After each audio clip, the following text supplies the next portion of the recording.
श्रीमद्भागवत महापुराण षष्ठ स्कंद 14वां अध्याय। व्रतासुर का पूर्व चरित्र।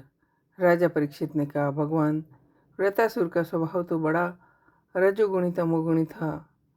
ऐसी स्थिति में भगवान नारायण के चरणों में उसकी श्रुदृढ़ भक्ति कैसे हुई? हम देखते हैं कि प्राय शुद्ध सत्वमय देवता और पवित्र हृदय ऋषि भी भगवान की परम प्रेममयी अन्यन भक्ति से वंचित ही रह जाते हैं। सचमुच भगवान की भक्ति बड़ी दुर्लभ है।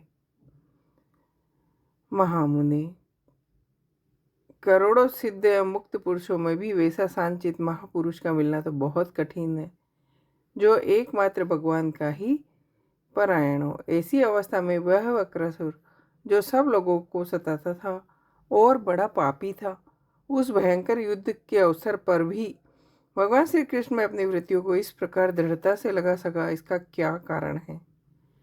सूत जी कहते हैं, भगवान सुखदेव जी ने परम श्रद्धालु राजसी परीक्षित का यह प्रश्न सुनकर उनका अभिनंदन करते हुए कहा, तुम सावधान होकर इस इतिहास को सुनो। प्राचीन काल की बात है। सूरसेन देश में चक्रवर्ती सम्राट महाराज चित्रकेतु राज करते थे। उनके करोड़ रानियां थी, लेकिन कोई संतान नहीं थी। यूँ महाराज को किसी बात की कमी नहीं थी, फिर भी उनके कोई संतान नहीं थी, इसलिए उन्हें बड़ी चिंता रहती थी। एक दिन शाप और वरदान देने में समर्थ अंगिरा ऋषि विभिन्न लोकों में विचरते हुए राजा चित्रकेतु के महल में पहुँचे। राजा ने उनका आदर आतिथ्य सत्कार किया। महाराज, अंगिरा ने देखा, यह राजा बहुत विनयी है और मेरे पास पृथ्वी पर बैठकर मेरी भक्ति कर रहा है। अंगिरा ऋषि ने कहा, राजन, तुम अपनी प्रकृतियों, गुरु, मित्र, मंत्री, राष्ट्र, दुर्ग, कोश, सेना और मित्र के साथ कुशल तो हो ना? जिस प्रकार राजा अपने उपयुक्त प्रकृतियों के अनुकूल रहने पर ही राज सुख भोगता है, वैसे ही प्रकृतियां भी अपनी रक्षा का भार राज पर छोड़कर सुख और समृद्धि का लाभ देती है। राजन, तुम्हारी रानियां, प्रजा, मंत्री, सेवक, व्यापारी, पुत्र सब तुम्हारे वश में है। महिषी अंगिरा ये जानते थे कि राजा के मन में किस बात की चिंता है, फिर भी उन्होंने उनसे चिंता के संबंध में अनेक प्रश्न पूछे। सम्राट ने कहा, भगवान, जिन योगियों की तपस्या, ज्ञान, धारणा, ध्यान और समाधि द्वारा सारे पाप नष्ट हो चुके हो, उनके लिए प्राणियों के बाहर या भीतर ऐसी कौन सी बात है जिसे वे नहीं जानते हो?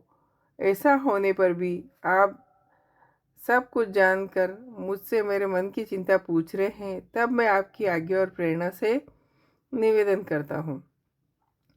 मुझे पृथ्वी का साम्राज्य प्राप्त है, परंतु संतान न होने के कारण मुझे इन सुख भोगों से तनिक प्रकार की भी शांति नहीं मिल रही है।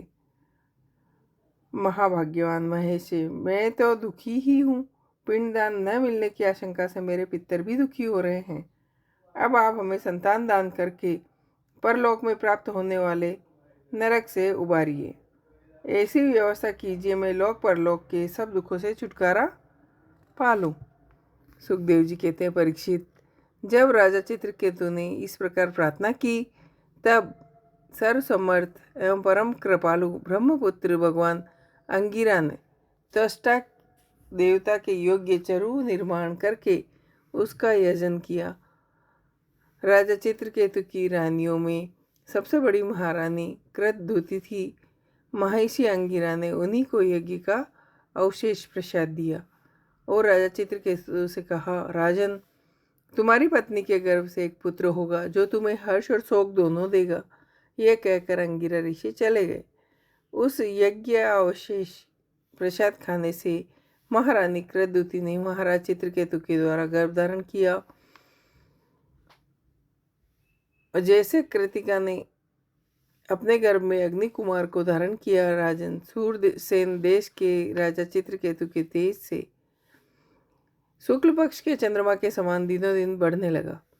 तदंतर समय आने पर महारानी कृतद्युति के गर्भ से एक सुंदर पुत्र का जन्म हुआ। उसके जन्म का समाचार पाकर सूरसेन देश की प्रजा बहुत आनंदित हुई और सम्राट चित्रकेतु के आनंद का तो कहना ही क्या। उन्होंने ब्राह्मणों को सोना चांदी वस्त्र आभूषण दान किए। राजा चित्रकेतु ने पुत्र के धन यश और आयु की वृद्धि के लिए दूसरे लोगों को भी मुंह मांगी वस्तुएं दी। माता कृतद्युति को भी अपने पुत्र पर मोह के कारण बहुत स्नेह था और राजा चित्रकेतु का स्नेह बंधन दिनों दिन दृढ़ होने लगा। परंतु उनकी सोत रानियों के मन में पुत्र की कामना से और भी जलन होने लगी। प्रतिदिन बालक का लाड़ प्यार करते रहने के कारण सम्राट चित्रकेतु का जितना प्रेम बच्चे की माँ कृतद्युति में था उतना दूसरी रानियों में नहीं रहा। इस प्रकार एक तो वे रानियां संतान न होने के कारण दुखी थी, दूसरे राजा चित्रकेतु ने उनकी उपेक्षा कर दी। अतः वे डाह से अपने को धिक्कारने और मनी मन जलने लगी। वे आपस में कहने लगी, अरे बहनों, पुत्रहीन स्त्री बहुत ही अभागिनी होती है। वे तो अपने स्वामियों दासियों का दुख है क्या। वे अपने स्वामी की सेवा कर निरंतर सम्मान पाती है, परंतु हम अभागिनी तो इस समय उनसे भी गई बीती हो रही हैं।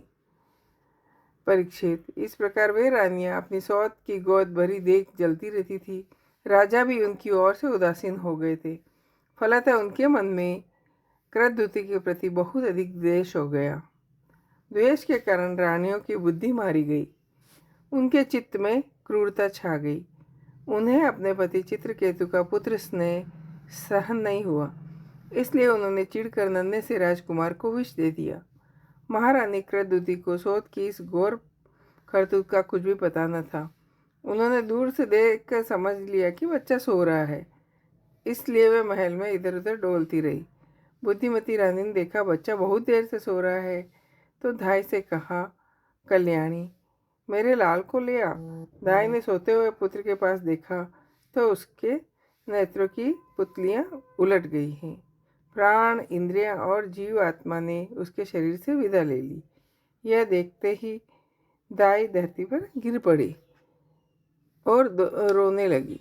उसका रोना सुन महारानी कृतद्युति जल्दी जल्दी अपने पुत्र के शयन गृह में पहुंची और उन्होंने देखा मेरा छोटा सा बच्चा मर गया है। तब वह अत्यंत शोक के कारण मूर्छित होकर पृथ्वी पर गिर पड़ी और वह अस्त व्यस्त हो गई। तदंतर महारानी का रुदन सुन रनिवास के सभी स्त्री पुरुष दौड़ कर आए और सहानुभूतिवश अत्यंत दुखी होकर रोने लगे। जब राजा और वे दूसरी रानियां भी वहां आकर झूठ मूठ का रोने का ढोंग करने लगी। जब राजा चित्रकेतु को पता लगा कि मेरे पुत्र की अकारण ही मृत्यु हो गई है, तब अत्यंत स्नेह के कारण शोक के आवेश से उनकी आंखों के सामने अंधेरा छा गया। वे धीरे धीरे मंत्रियों और ब्राह्मणों के साथ मार्ग में गिरते पड़ते मृत बालक के पास पहुंचे। पति प्राणा रानी कृतद्युति अपने पति चित्रकेतु को अत्यंत शोकाकुल और इकलौते नन्हे बच्चे को मरा हुआ देख भांति भांति से विलाप करने लगी। महारानी के नेत्रों से इतने आंसू बह रहे थे कि वे उनकी आंखों का अंजन लेकर केसर और चंदन से चर्चित सभी वस्त्र भिगोने लगे। उनके बाल बिखरे थे। वे कहने लगी, अरे विधाता, जो सृष्टि के प्रतिकूल चेष्टा करता है, बड़े आश्चर्य की बात है कि बड़े बूढ़े तो जीते रहे और बालक मर जाए। यदि वास्तव में तेरे स्वभाव में ऐसी ही विपरीतता है, तब तो तू जीवों का अमर शत्रु है। यदि संसार में प्राणियों के जीवन मरण का कोई क्रम न रहे, तो वे अपने प्रारब्ध के अनुसार जन्मते मरते रहेंगे। फिर तेरी आवश्यकता ही क्या है। परंतु तू इस प्रकार बच्चों को मारकर अपने किए कराए पर हाथ पानी क्यों फेर रहा है। फिर वह अपने मत पुत्र की ओर देखने लगी और कहने लगी, बेटा, मैं तुम्हारे बिना दीन हो रही हूँ। मुझे छोड़कर इस प्रकार चले जाना तुम्हारे लिए उचित नहीं। तनिक आँख खोल कर तो देखो, तुम्हारे पिताजी तुम्हारे वियोग में कितने शोक संतप्त हो रहे हैं। मेरे प्यारे लल्ला, उठो बैठो, देखो तुम्हारे साथी बालक तुमसे खेलने के लिए बुला रहे हैं। श्री सुखदेव जी कहते हैं, परीक्षित, जब सम्राट ने देखा मेरी रानी अपने मृत पुत्र के लिए भांति भांति से विलाप कर रही है, तब वे शोक से अत्यंत संतप्त हो फूट फूट कर रोने लगे। राजा रानी के इस प्रकार विलाप करने पर उनके अनुगामी स्त्री पुरुष भी दुखी होकर रोने लगे। इस प्रकार सारा नगर शोक से अचेत सा हो गया। राजन, महिषी अंगिरा और देवशी नारद ने देखा राजा चित्रकेतु पुत्र शोक के कारण चेतनाहीन हो रहे हैं और यहाँ तक कि उन्हें समझाने वाला भी कोई नहीं है। तब वे दोनों वहाँ आए। इति श्रीमद्भागवत महापुराण परमहंसा संहिता षष्ठ स्कंद 14वां अध्याय। जय हो। श्रीमद्भागवत